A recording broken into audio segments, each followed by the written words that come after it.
No, I dealt with corporate psychopaths, literally corporate psychopaths. They were fake people, you know. But I fell into that, and to keep things in context. And I will go everywhere because that's my ADHD. I got, anxiety issues. I got panic attacks. I got absolutely across the board. But that's what makes my character and is part of me, and it makes me a little bit quirky.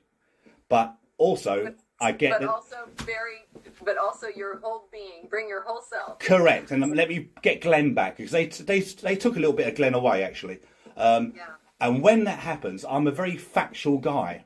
And that's the whole difference about the media and the police at the moment. They're very offering up opinions, and I don't. I'd rather give facts and let people in the pub, in the coffee places and in the restaurants then have their opinions about it. Well, I think we've got it the wrong way around. And I found you very factually correct. Then you can have your story around it. But you can't have it all the other way. You can't have it all opinionated. And that's why I'm evidence-led. Everything in my book is backed up by evidence. We know what the lie is. We knew what the con is. We knew what the big cover-up was. And uniquely, I'm the only person in the UK who's been convicted of the same crime twice because they couldn't have me speaking the second time and blowing the lid on everything. They couldn't have me speaking.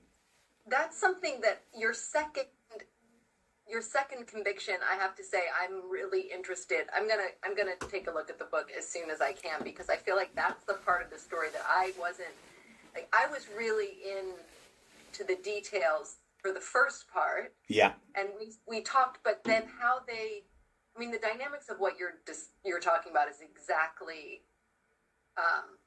First of all, I'm thrilled that you can tell the whole truth and your whole story without any of those restrictions.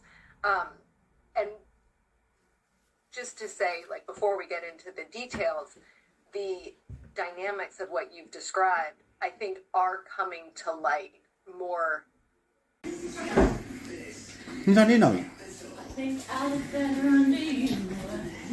Sure, going to be a part of that. But the dynamic that we've all sort of understood from one rogue reporter to arrests, and then it sort of cascades and cascades and cascades. This civil suit is out there. There's the potential of them reopening a police investigation.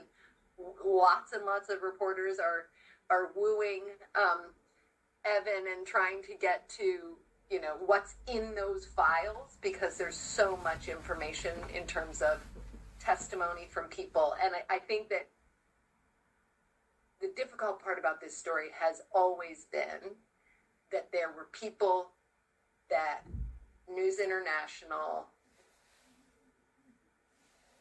could easily point to as having done things that would get them in trouble.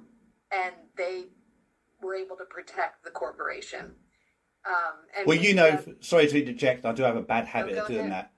You know full well, when there's a crisis, the first rule of thumb is to fix the blame. That was me. I was the face of phone hacking, all right, on every level.